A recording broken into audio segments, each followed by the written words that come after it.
ஒரு மெசேஜ் அனுப்பிட்டு அதை நான் கரெக்டாக அனுப்பிச்சிருக்கேனான்னு திரும்ப திரும்ப பார்க்கறக்கூடிய பழக்கம் நிறைய பேருக்கு இருக்குங்க.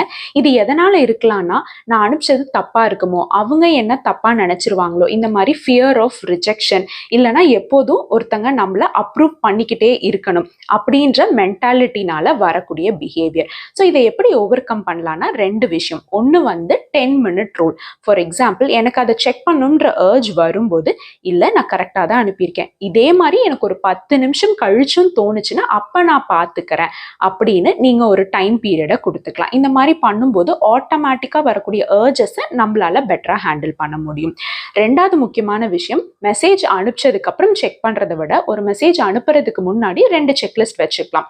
நம்ம சொல்ல வர விஷயத்த கிளாரிட்டியோட சொல்றோமா அப்படின்னும், அடுத்து யாருக்கு அட்ரஸ் பண்றோமோ அதை ரெஸ்பெக்ட்ஃபுல்லா இல்லை அந்த பர்சனுக்கு ஏத்தாப்புல அட்ரஸ் பண்ணியிருக்கோமா அப்படின்னு இந்த 2 செக்லிஸ்டையும் செக் பண்ணிட்டு சென்ட் பண்ணிட்டு, இதுக்கப்புறம் இதை நான் பார்க்க மாட்டேன் அப்படின்ற மாதிரி நம்ம எடுத்து வரும்போது இந்த பிஹேவியரை நம்மளால ஓவர் கம் பண்ணி வர முடியுங்க.